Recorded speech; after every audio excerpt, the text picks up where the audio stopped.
तो आदाब, नमस्कार, गुड इवनिंग, सत श्रीकाल। एक बार फिर आप तमाम लोगों का स्वागत है क्राइम तक की कहानी के इस एपिसोड में। उम्मीद है पूरी फैमिली अच्छी होगी, अपना और अपनों का ख्याल रख रही होगी। कहानी शुरू करूं उससे पहले आपको ये तस्वीर दिखाना चाहता हूं। ये 2 वीडियो है, 2 पिक्चर है। इसमें सुलगते हुए कुछ नोट चल रहे हैं और ख़बरों की माने तो 3 से 4 बोरियों में ये सारे नोट थे और एक हादसा हुआ और ये नोट सुलग उठे और लगभग आग में सुहा हो गए। हालांकि एग्जैक्ट फिगर कोई नहीं बता रहा है, लेकिन इलाहाबाद बार एसोसिएशन की तरफ से दावा किया गया है कि जो सुलगे हुए नोट हैं या जले हुए नोट हैं, ये कुल करीब 15 करोड़ 15 करोड़। अब इसी के बाद से ये सुलगता हुआ नोट इस वक्त पूरे देश को सुलगा रहा है। वजह यह है कि सुलगते नोट कहीं और से नहीं बल्कि दिल्ली हाई कोर्ट के एक जज, एक जस्टिस जो सीनियरिटी में टॉप 2 में, मतलब चीफ जस्टिस जो दिल्ली हाई कोर्ट के हैं उनके बाद नंबर 2 पर जस्टिस यशवंत वर्मा, इनके घर से, सरकारी बंगले से ये सुलगते नोट बाहर निकले। एक जज के घर 15 करोड़ के आसपास, 15 करोड़ की गिनती शायद सही हो नहीं हो पता नहीं, लेकिन फिर भी इतनी बड़ी तादाद में अगर नोट जल रहे हैं, सुलग रहे हैं, तो शक और सवाल दोनों पैदा होता है। और ख़ास तौर पर जुडिशरी की जो पूरी हमारी बनावट है उसमें कहा जाता है कि जज, जो भी एक जज है, उसका पूरा करियर, उसकी हर चीज़ बेदाग होनी चाहिए। छोटी छोटी बातों का उन्हें ख्याल रखना पड़ता है। किस फंक्शन में जाना है, किस पार्टी में जाना, नहीं जाना है, कितनी देर रहना है, पब्लिक प्लेस पे ड्रिंक करनी है जाकर, पार्टी में, फंक्शन में नहीं करनी है, वहाँ कहाँ पे उठना है, कहाँ बैठना है, किन लोगों के साथ फ़ोटो खिंचानी है। माइनर से माइनर डिटेल और छोटी छोटी चीज़ें जजों और जस्टिस के साथ जुड़ी होती हैं, इसलिए कि किसी एक तस्वीर पर ही कोई उंगली ना उठा दे जज पर। और ये वो जज होते हैं हाई कोर्ट और सुप्रीम कोर्ट के, जिनके खिलाफ हमारे देश में सीधे एफआईआर तक दर्ज नहीं हो सकती। इनकी एफआईआर दर्ज कराने की भी एक लंबी प्रक्रिया है, लेकिन खैर उस पर आगे। पहले इन सुलगते नोट की सच्चाई और उसकी पूरी कहानी। बात 14 मार्च की है, होली का दिन था। पूरा देश होली मना चुका था लगभग, अब थका हुआ सोने जा रहा था। ठीक तभी 11:35 पर दिल्ली फायर डिपार्टमेंट को एक कॉल आता है। ये कॉल जस्टिस यशवंत वर्मा के सरकारी बंगले से किया गया था और जिस मोबाइल नंबर से कॉल किया गया था वो दिल्ली हाई कोर्ट के रजिस्ट्रार ऑफिस में रजिस्टर्ड है, यानी हाई कोर्ट की तरफ से जारी वो नंबर है। ये कॉल किया था उनके पीएस ने, पर्सनल सेक्रेटरी ने। कॉल कर ये कहा गया कि 30 तुगलक रोड पर क्रिसेंट कोठी है, वहाँ पर एक आग लग गई है, तो फ़ौरन दमकल की गाड़ियों को भेजें। 11:35 पे कॉल था। मुश्किल से वहाँ से 3 किलोमीटर की दूरी पर फायर ब्रिगेड की गाड़ियाँ थीं, वो वहाँ पहुँच जाती हैं। वहाँ जब पहुँचती हैं तो देखती हैं कि आग जज साहब के बंगले के उस हिस्से में नहीं है जहाँ पे उनका परिवार रहता है, उनकी फैमिली रहती है, बल्कि आग लगी है उस बंगले के बराबर उसी कंपाउंड में एक अलग जगह पर, एक स्टोर रूम जैसी कोई चीज़ है। वहाँ पे बहुत सारे सामान रखे थे, उसी में आग लगी है। खैर फायर ब्रिगेड की टीम पहुँचती है, 2 दमकल की गाड़ियाँ वहाँ पहुँचती हैं आग के हिसाब से, और थोड़ी देर के बाद वो आग पर काबू पा लेते हैं। बाकी सारी कवायद में कुल मिलाकर 1 घंटा 56 मिनट फायर ब्रिगेड की टीम उस जज साहब के बंगले में रहती है, 1 आवर एंड 56 मिनट। इसके बाद जब उन्हें यकीन हो जाता है कि अब आग और कोई चिंगारी बची नहीं, तो वहाँ से निकल जाते हैं। उसके बाद अपनी एक रिपोर्ट बनाते हैं और रिपोर्ट में लिखते हैं कि आग जज साहब के बंगले के एक स्टोर रूम में लगी थी और उस स्टोर रूम में फर्नीचर, बोतलें, क्रॉकरी, गद्दे, पुराने कालीन, पुराने स्पीकर, CPWD की कुछ मटेरियल, ये सारी चीज़ें, मतलब घर के जो बेकार की चीज़ें हो जाती हैं तो लोग स्टोर रूम में रखते हैं, तो ये सारी चीज़ें थी। इसमें कहीं पैसे का जिक्र नहीं था। फायर ब्रिगेड वाले ने कहीं ये नहीं अपनी रिपोर्ट में लिखा कि उन्होंने जले हुए नोट देखे। उन्होंने जो मेंशन किया सिर्फ वो ये थे कि पुराने फर्नीचर, बोतलें, क्रॉकरी, गद्दे, स्पीकर, CPWD की कुछ सामग्री और कालीन, बस यही सब कुछ था। और रिपोर्ट देकर उन्होंने इसको एक छोटा फायर बताया, कोई इंजरी नहीं, कोई कैजुअलिटी नहीं, और आने का टाइम और वापसी उन्होंने कहा 1 घंटा 56 मिनट में हम निकल गए थे। अच्छा, इस दौरान में जब फायर ब्रिगेड को ये फ़ोन किया गया तब तक तुगलक रोड पुलिस स्टेशन को भी ये फ़ोन किया गया, क्योंकि ये प्रोटोकॉल है, एक जज साहब के बंगले में आग लगी। तो तुगलक रोड थाने पर, पुलिस स्टेशन पर ये कॉल जाती है PCR के through. Tughlaq road police station से फ़ौरन वहाँ के SHO जो इंचार्ज हैं थाने के, वो, उनके साथ एक सब इंस्पेक्टर, 2 हेड कांस्टेबल और 1 कांस्टेबल, 5 लोग अब इस बंगले पर पहुंच जाते हैं उसी रात। 5 वहाँ जाते हैं, देखते हैं कि फायर ब्रिगेड की गाड़ी आई हुई है, आग बुझाई जा चुकी है, सब कुछ हो चुका है। उसके बाद ये लोग चले जाते हैं रात को ही। अब इधर दूसरी कहानी ये थी कि खुद जस्टिस यशवंत वर्मा इस रात अपने घर पर नहीं थे। जिस रात होली थी वो भोपाल में थे, शायद किसी पारिवारिक फंक्शन में। उनके इस सरकारी बंगले पर सिर्फ उनकी बेटी और एक बुजुर्ग माँ थी, और यशवंत वर्मा अपनी वाइफ के साथ भोपाल गए हुए थे। अगली सुबह जब उन्हें खबर मिली, उसके बाद वो इंडिगो की फ़्लाइट से भोपाल से दिल्ली पहुंचते हैं। इधर दिल्ली हाई कोर्ट के जो चीफ जस्टिस हैं उपाध्याय साहब, वो भी होली मनाने के लिए लखनऊ गए हुए थे। यानी number 1 and number 2 most senior जजेस ऑफ दिल्ली हाई कोर्ट, ये दोनों शहर में नहीं थे, क्योंकि होली की छुट्टी थी और होली मनाने के लिए सभी अपने फैमिली के पास जाते हैं। तो उपाध्याय साहब भी लखनऊ में थे और वर्मा साहब भोपाल में। अभी दोनों लौटते हैं। अब तक ये एकदम आम खबर है कि एक जज साहब के बंगले में आग लगी, वो भी स्टोर रूम में, कोई नुकसान नहीं, सब ठीक है। लेकिन तभी एक वीडियो आता है, और ये वीडियो जो पहला वीडियो था ये स्टोर रूम का था, और उस स्टोर रूम का ये वीडियो ये दिखाता है, ये जो वीडियो आप देख रहे हैं ये उसी वक्त का है। इसको कोई शूट कर रहा है मोबाइल से ही, कि उस स्टोर रूम में जले हुए 500-500 के बहुत सारे नोट पड़े हुए हैं और सुलग रहे हैं, उसमें से धुआं भी उठ रहा है। ये पहला वीडियो आया तो फिर हंगामा मचा कि एक जज के बंगले में ये इतने सारे नोट कहाँ से। अब जैसे ही ये चीज़ें आई, पुलिस तक खबर गई। दिल्ली के पुलिस कमिश्नर संजय अरोड़ा, उन्होंने फ़ौरन 15 मार्च को दिल्ली हाई कोर्ट के चीफ जस्टिस मिस्टर उपाध्याय को, शायद DK उपाध्याय जी, उनको लखनऊ फ़ोन किया। उन्होंने कहा कि आपके एक जज के घर में आग लगी और वहाँ से इस तरह से जले हुए नोटों के वीडियो आ रहे। अब मामला संगीन था भाई, किसी के घर में इतने नोट कहाँ से आ सकते हैं जो जल जाए, और वो भी इतनी बड़ी तादाद में। तो खैर वो पहुँचे, उन्होंने फ़ौरन चीफ जस्टिस ऑफ इंडिया को, चीफ जस्टिस जो हाई कोर्ट के थे उपाध्याय साहब, उन्होंने चीफ जस्टिस ऑफ इंडिया को संजीव खन्ना जी को फ़ोन किया और कहा ऐसी ऐसी बात है। वो दिल्ली आए। दिल्ली आने के बाद सबसे पहले पुलिस कमिश्नर से वो बात करते हैं, पुलिस कमिश्नर उनसे मिलते हैं हाई कोर्ट के चीफ जस्टिस से, और उनको वो वीडियो देते हैं जो शायद 59 सेकंड का है, और बताते हैं कि ये वीडियो है और ये बड़ा सीरियस है, क्योंकि जज साहब के घर से ये नोट के जलने की तस्वीरें हैं। अब इधर इसी बीच ये होता है कि दिल्ली फायर ब्रिगेड के चीफ मिस्टर गर्ग वो एक स्टेटमेंट देते हैं। स्टेटमेंट ये देते हैं कि जब हमारी टीम वहाँ थी 1 घंटा 56 मिनट वहाँ रही, उसने आग बुझाया, सारे कबाड़ थे और कुछ था नहीं, हमें नोटों की कोई गड्डी दिखाई नहीं दी।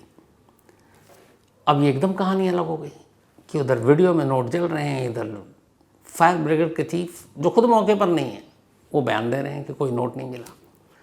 अब ये सब कुछ चल ही रहा था कि तभी जज साहब के बंगले के बाहर कुछ और जले हुए नोट मिले। ऐसा लगा जैसे किसी ने स्टोर रूम से उन नोटों को उठाकर बाहर फेंक दिया ताकि बचाव के लिए। अब उसकी भी तस्वीर आ गई। अब स्टोर रूम के अंदर नोट जल रहे हैं, बाहर नोट जल रहे हैं। अब सीधे सीधे ये है कि भैया इतने नोट शराफत से तो कमाए हुए नहीं है, और वो भी किसके घर से? दिल्ली हाई कोर्ट के जस्टिस के घर से। अपने आप में मामला सीरियस। फ़ौरन चीफ जस्टिस ऑफ इंडिया ने पुलिस कमिश्नर से रिपोर्ट ली, दिल्ली हाई कोर्ट के चीफ जस्टिस से रिपोर्ट ली, और इसके बाद उन्होंने कहा इसकी इंक्वायरी होगी। उन्होंने सम्मन भेजा, इधर अब वर्मा जी चीफ जस्टिस ऑफ इंडिया से जाकर मिले, उन्होंने अपनी सफाई दी। तो पहले यशवंत वर्मा की सफाई सुनिए कि उन्होंने क्या कुछ कहा। बाकायदा ये रिकॉर्ड पर है सब कुछ जो मैं आपको बताने जा रहा हूँ। उन्होंने अपनी पूरी जो सफाई दी, उस सफाई के हिसाब से उन्होंने कहा कि मेरे घर से नोटों की ये जली हुई जो तस्वीरें आ रही, मैं इसे देखकर खुद हैरान हूँ। मुझे वीडियो देखकर पता चला। हालांकि जब आग लगी तब मेरे पर्सनल सेक्रेटरी ने, न ही जो घर में काम करने वाले कर्मचारी हैं उन्होंने, किसी ने भी ना नोट जले हुए देखे, ना नोटों की कोई बोरियां देखी, क्योंकि आग जब लगी तब वो लोग मौजूद थे। और जब ये लोग स्टोर रूम में गए तो वहाँ कबाड़ तो जल रहा था, नोटों की गद्दियाँ कोई जलती हुई इन्होंने देखी नहीं। उन्होंने कहा कि हमारे किसी कर्मचारी को जले हुए नोटों की गड्डियाँ दिखाई नहीं दी, फिर भी ये वीडियो आया, ये एक साजिश है। मतलब किसी ने जानबूझकर बाद में वहाँ जले हुए नोट रख दिए उनके स्टोर रूम में। ये उनकी अभी सफाई बता रहा हूँ। अब उन्होंने कहा कि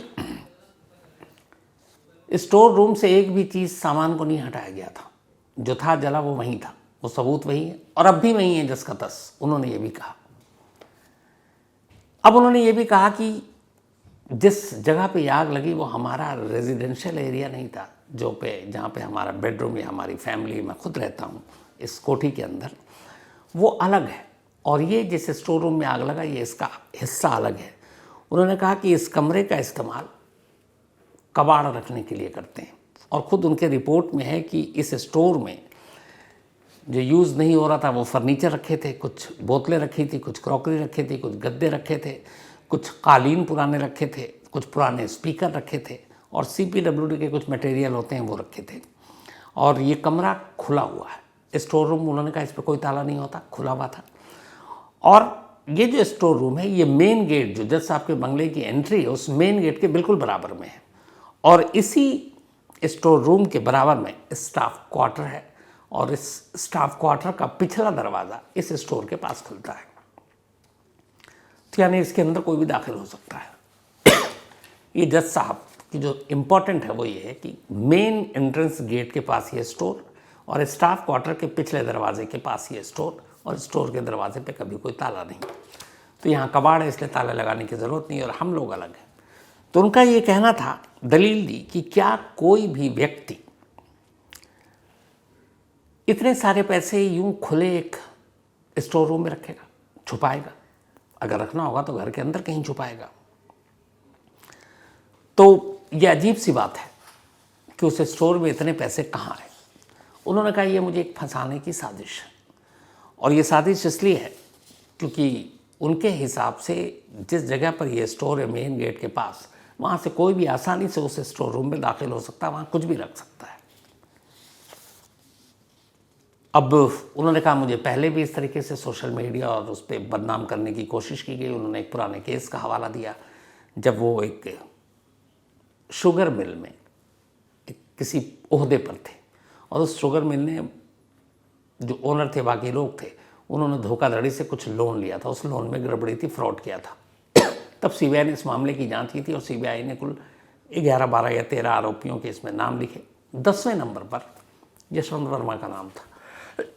इनकी गिरफ्तारी के लिए CBI ने इजाज़त मांगी लेकिन सुप्रीम कोर्ट ने इस पर रोक लगा दी। अब जस्टिस यशवंत वर्मा ने यह सफाई दिल्ली हाईकोर्ट के चीफ जस्टिस को भेज दी, लेकिन सुप्रीम कोर्ट के चीफ जस्टिस ने कहा कि मामला संगीन है तो पहले इंक्वायरी होगी। आनन फानन में उसी दिन ये तय हुआ कि जस्टिस वर्मा को इलाहाबाद हाई कोर्ट भेज दिया जाए, ट्रांसफ़र कर दिया जाए और मामले की जांच होगी। उसके बाद जो भी सच आएगा उसी हिसाब से कार्रवाई की जाएगी। अब सवाल ये था कि जस्टिस वर्मा को इलाहाबाद हाई कोर्ट क्यों भेजने की बात हुई। तो उसकी वजह है इलाहाबाद से उनका कनेक्शन। जस्टिस वर्मा इलाहाबाद में ही पैदा हुए। इन्होंने MP के रीवा यूनिवर्सिटी से लॉ की पढ़ाई की डिग्री ली। 1992 में वकील बने और ज़्यादातर इन्होंने प्रैक्टिस इलाहाबाद हाई कोर्ट में ही की। 2006 में इलाहाबाद हाई कोर्ट के ये स्पेशल सलाहकार बने। फिर 2012-13 में वो यूपी के यूपी गवर्नमेंट है उसके एक स्पेशल सलाहकार के तौर पर उन्होंने काम किया जो कानूनी मशवरा देता था। देन अक्टूबर 2004 में उन्हें हाई कोर्ट का एडिशनल जज बनाया गया और फरवरी 2016 में उन्हें परमानेंट जज बना दिया गया इलाहाबाद हाई कोर्ट का। इसके बाद 11 अक्टूबर 2021 को उनका ट्रांसफ़र किया गया दिल्ली हाई कोर्ट में और तब से वो यानी पिछले 4 साल से दिल्ली हाई कोर्ट में जज हैं और इस वक्त सीनियरिटी में वो नंबर 2 पर हैं। तो चूंकि उनको इलाहाबाद हाई कोर्ट से दिल्ली हाई कोर्ट भेजा गया था, इसीलिए अब जब ये इल्ज़ाम लगा, और एक जज पर इल्ज़ाम का मतलब है जब तक दूध का दूध और पानी का पानी नहीं हो जाता तब तक जांच होगी और उनको हटाया जाएगा। तो इसलिए सुप्रीम कोर्ट के चीफ जस्टिस और कॉलेजियम सिस्टम ने ये तय किया कि उनको इलाहाबाद हाई कोर्ट भेज दें। लेकिन यहाँ मामला उल्टा पड़ गया। इलाहाबाद बार काउंसिल ने बाकायदा विरोध किया और उसने कहा कि हमारा हाई कोर्ट डस्टबिन नहीं है, कचरे का डब्बा नहीं है, कि यहाँ ऐसे जिसके ऊपर दाग या उंगलियाँ उठ रही हैं भी, आप उन्हें हमारे यहाँ भेज दीजिए। अब उसको लेके वो हड़ताल पर चले गए और उन्होंने कहा कि जो उनकी इन्फॉर्मेशन है वो ये कि जज साहब के बंगले में करीब 15 करोड़ रुपए के नोट जले। अब ये 15 करोड़ कहाँ से आए? जज साहब की पूरी दलील एक तरफ थी। अब सवाल ये था कि क्या एक दिल्ली हाई कोर्ट के जज, वो भी सीनियर जज नंबर 2 पोजीशन पे जो हैं, उनके बंगले में घुसकर इतनी बड़ी रकम, इतने सारे पैसे उनकी बिना जानकारी के रख सकता है? हमारे आपके घर में घुसकर कोई इस तरह से पैसे रख सकता है? ये तो फिर वैसी बात हो गई कि कोई अगर पैसे रख सकता है तो उस पैसे की जगह बॉम्ब भी रख सकता है। और हाई कोर्ट के जो बंगले हैं दिल्ली में जितने भी, मैं कई ऐसे बंगले में गया हूँ, क्योंकि कई जजेस के घर गया हूँ, वहाँ पूरी सिक्योरिटी होती है, रजिस्टर होता है, कौन कौन आपसे मिलने आ रहा है, इवन आपका रिलेटिव भी आता है, उसका पूरा हुलिया उस रजिस्टर पे मेंटेन किया जाता है। इसीलिए कि ताकि पारदर्शिता बना रहे कि जज के घर कौन आता है, कैसे लोग मिलने आते हैं। तो कल को अगर कुछ केस या इस तरह की चीज़ें होती हैं तो क्लियर हो जाए। तो लास्ट 6 मंथ में कितने लोग आए, कैसे आए, जिसकी हालांकि जांच हो रही है। और इससे हालांकि एक दूसरा फैक्ट ये भी है कि जो गलत लोग हैं, गलत तरीके से अगर कुछ लोग काम कर रहे हैं तो वो घर बुलाकर तो कम से कम रिश्वत नहीं लेंगे, लेकिन फिर भी कौन कैसे लोग आ रहे हैं। तो सबसे बड़ा सवाल यही था कि क्या जज साहब के बंगले में घुसकर कोई बाहरी आदमी नोट रख सकता है? इम्पॉसिबल। अब उनका कहना है कि मुझे फंसाने की कोशिश की गई है, वो अलग चीज़ है। अब सुप्रीम कोर्ट ने जज साहब के इस पूरे मामले की जांच के लिए 3 जजों की एक कमेटी बनाई और कहा कि ये 3 जज अपनी रिपोर्ट दें कि सच्चाई क्या है। और ये तीनों जज जो हैं ये भी हाई कोर्ट के हैं। तो अब हाई कोर्ट के 3 जज ये बताएंगे कि मामले की सच्चाई क्या है, लेकिन वो सच्चाई तक कैसे पहुंचेंगे, कैसे काम करेंगे, कैसे इंक्वायरी करेंगे। और अगर सचमुच ये सारे पैसे जले हुए जस्टिस वर्मा के ही मिल पाए जाते हैं तो उन्हें क्या सज़ा होगी?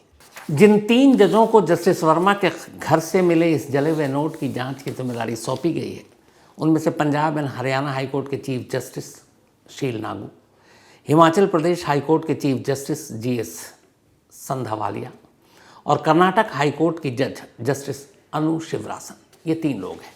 अब ये फैसला कैसे लिया? और दूसरा ये कि जब तक ये जांच पूरी नहीं होगी जस्टिस वर्मा को कोई भी अदालती काम करने से उन पर रोक लगा दी गई है। मतलब वो किसी भी खंड जो पीठ है या किसी भी केस के फैसले में अब वो जज के तौर पर, जस्टिस के तौर पर कोर्ट में नहीं बैठेंगे जब तक फैसला नहीं आ जाता है। अब जस्टिस वर्मा के खिलाफ ये सब कुछ क्यों, ये कमेटी और किस अधिकार से? तो आपने एक बार सुना होगा कॉलेजियम सिस्टम। कॉलेजियम सिस्टम हमारे कॉन्स्टिट्यूशन में नहीं है, लेकिन सुप्रीम कोर्ट ने कई बार कोशिश करके अपनी एक बॉडी बनाई, कॉलेजियम सिस्टम। ये इसलिए होता है कि अगर सुप्रीम कोर्ट या हाई कोर्ट के किसी जज को अपॉइंट करना है, किसी के खिलाफ एक्शन लेना है, किसी को हाई कोर्ट से चीफ सुप्रीम कोर्ट में लाना है, सेशन कोर्ट से हाई कोर्ट भेजना है, तो ये सारे काम कॉलेजियम सिस्टम के तहत सुप्रीम कोर्ट के चीफ जस्टिस की अगुवाई में 5 जजों की एक कमेटी करती है और वो तय करती है कि किसको कहाँ प्रमोट करना है, किसको किस कोर्ट में भेजना है, किसको डिमोट करना है। तो ये इन्हीं कॉलेजियम सिस्टम ने फैसला लिया कि जस्टिस वर्मा को फिलहाल इलाहाबाद हाई कोर्ट भेजा जाएगा, जो इलाहाबाद बार काउंसिल इसके खिलाफ है। अब सवाल ये है कि अगर मान लीजिए ये जांच पूरी हो गई और दोषी पाए जाते हैं जस्टिस वर्मा, तो क्या होगा? और अगर यही नोट जले हुए एक आम आदमी के घर में या किसी नेता के घर से बरामद होता तो अब तक पुलिस FIR दर्ज करके और अपनी कवायद शुरू कर चुकी होती।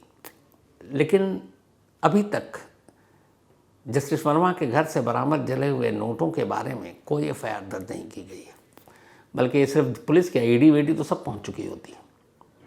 लेकिन यहाँ जस्टिस का मामला है। लेकिन ऐसा नहीं है कि पुलिस ने गलत किया, उसकी वजह है कानून, सिस्टम ये कहता है कि सुप्रीम कोर्ट या हाई कोर्ट के किसी भी जज के खिलाफ कोई पुलिस अपनी तरफ से कभी एफआईआर दर्ज कर ही नहीं सकती, चाहे कितना ही संगीन मामला क्यों ना हो। संगीन का मतलब इवन मर्डर केस। उसके लिए पहले चीफ जस्टिस ऑफ इंडिया यानी सुप्रीम कोर्ट के चीफ जस्टिस से इजाज़त लेनी होगी। चीफ जस्टिस ऑफ इंडिया उस जज से कह सकते हैं कि आपके ऊपर ये संगीन इल्ज़ाम है, आप रिज़ाइन कर दीजिए। अब मान लीजिए वो जज रिज़ाइन नहीं करता, जैसे जस्टिस वर्मा के आपके घर से 15 करोड़ या जितने भी हैं इसके जले हुए नोट मिले, आप इस्तीफ़ा दे दीजिए। और जस्टिस वर्मा कहते हैं नहीं, मैं तो बेकसूर हूँ, मैं नहीं दूंगा, तो भी chief justice of India justice Verma को हटा नहीं सकते। फिर वो ये करेंगे कि वो सरकार के पास जाएंगे और कहा जाएगा कि जस्टिस वर्मा के खिलाफ महाभियोग लाया जाए। वो पार्लियामेंट में जाएगा, पार्लियामेंट की दोनों सदनों में, पहले लोकसभा में और फिर राज्यसभा में 2/3 बहुमत से उनके खिलाफ महाभियोग को पास करना होगा। और अगर दोनों सदनों में ये पास हो गया तो फिर उसको प्रेसिडेंट ऑफ इंडिया के पास भेजा जाएगा। फिर प्रेसिडेंट ऑफ इंडिया उस पर मुहर लगाएंगे कि हाँ इस शख्स पर ये इल्ज़ाम है, इसलिए इसको हटा दिया जाए। तब कहीं जाकर जस्टिस वर्मा अगर दोषी पाए जाते हैं तब उन्हें हटाया जाएगा। हालांकि अगर चीफ जस्टिस ऑफ इंडिया कहते हैं कि जो भी अभी सबूत है उसके हिसाब से काफ़ी है, आपको मैं दोषी मानता हूं, तो आप इस्तीफ़ा दे दीजिए। और अगर वर्मा साहब खुद से इस्तीफ़ा दे देंगे तो ये कहानी ख़त्म, फिर महाभियोग तक बात नहीं जाएगी। लेकिन ऐसा नहीं होता है तो फिर चीफ जस्टिस ऑफ इंडिया को गवर्नमेंट ऑफ इंडिया के पास जाना पड़ेगा, लोकसभा राज्यसभा जाना पड़ेगा, फिर प्रेसिडेंट की परमिशन लेनी होगी और तब जाके ये कार्रवाई होगी। तो फिलहाल जांच जारी है, लेकिन ये कोई पहली बार नहीं है जब बड़े बड़े जो कोर्ट में जजेस हैं उनके खिलाफ उंगलियां उठी। इसी दिल्ली हाई कोर्ट में एक और पुराना केस हुआ था, बड़ा चर्चित था। अब यहाँ पे इस सच्चाई को लेकर कि ये 15 करोड़ की जांच, दिल्ली पुलिस ने, कमिश्नर ने, जो 5 लोग तुगलक रोड थाने से पहली बार 14 मार्च की रात जज साहब के बंगले पर गए थे, उन सब के mobile phone Delhi police headquarter में जमा करने के लिए कहा है। उसकी वजह यह है कि क्या पता इनमें से किसी से कुछ बात हुई, कुछ मैसेज का आदान प्रदान हुआ जज साहब के बंगले से लेकर, अगर नोट थे तो नोटों का क्या करना है, जो भी जिस तरीके की। तो ये कि वो सारे मोबाइल दिल्ली पुलिस हेडक्वार्टर में जमा कर दो, और उन्होंने जमा कर दिया। अब 14 मार्च की रात उन मोबाइल में क्या कुछ हुआ, इससे भी इस केस में खुलासा होगा। दिल्ली फायर ब्रिगेड के जो स्टाफ पहुंचे थे उनको भी कहा गया आप इन्वेस्टिगेशन ज्वाइन कीजिए। और इस बात की भी जांच की जा रही है कि दिल्ली फायर ब्रिगेड के चीफ ने ये स्टेटमेंट कैसे दिया कि उनके घर से कोई जले हुए नोट नहीं मिले, जबकि वीडियो और तस्वीरें इस बात की गवाही दे रही हैं कि 14 मार्च की रात जज साहब के बंगले के स्टोर रूम से ये तमाम नोट सुलगते हुए मिले थे। अब 15 करोड़ मान लीजिए एक फैक्ट कि वाकई स्टोर रूम से ही मिले। अब स्टोर रूम में कोई और बाहरी आदमी रखे इसकी गुंजाइश कम है, वैसे होने को कुछ भी हो सकता है, लेकिन ये उसी घर और जस्टिस वर्मा से इसके तार जाकर जुड़ते हैं। तो फिर सवाल ये है कि ये पैसे कहाँ से आए। जिस कुर्सी पर वो है एक जज की, तो इसका मतलब किसी न किसी फैसले को इन्फ्लुएंस करने के लिए, किसी फैसले पर असर डालने के लिए, गलत फैसला सुनाने के लिए शायद ये पैसा दिया गया हो। अभी एक केस उनकी लिस्टेड थी कोर्ट में जो सेल्स टैक्स और बाकी टैक्स को लेकर कुछ कंपनियों के खिलाफ थी। अब ये जो इनकम टैक्स, सेल टैक्स वाला मामला होता है, आपको पता है इसमें बड़ा खेल होता है। तो अभी उस जिस पीठ के सामने ये मुकदमा आने वाला था उसमें एक जस्टिस वर्मा भी थे, लेकिन अब ये सारी चीज़ें उनसे अभी छीन ली गई है। उन्हें अभी कोई भी कोर्ट के काम करने पर रोक लगा दी गई है। 3 जजों की बेंच इस पूरे मामले की तफ्तीश कर रही है।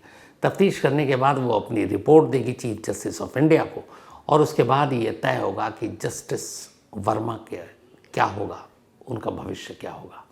लेकिन एक चीज़ जो पिछले कई दिनों से, यानी कि लास्ट 15-16 मार्च से चर्चा है, वो बड़ा गलत है जुडिशियल सिस्टम के लिए कि जब जज जैसे ओहदे पर बैठे लोगों के घर से इस तरह की चीज़ें बाहर निकलती हैं, ये करप्शन का पूरा एक शोला बाहर निकलता है तो फिर लोगों का भरोसा और विश्वास भी टूटता है। हालांकि कहने वाले कहते हैं कि अपनी जुडिशियल सिस्टम में करप्शन बहुत है। तो देखिए इस केस का अंजाम क्या होता है। जो भी अंजाम होगा आप तक ज़रूर पहुंचाएंगे। फिलहाल इस कहानी में आज इतना ही। अब आपसे मुलाकात होगी कल रात 9 बजे किसी नई कहानी के साथ। तब तक अपना और अपनों का ख्याल रखिएगा। Thank you.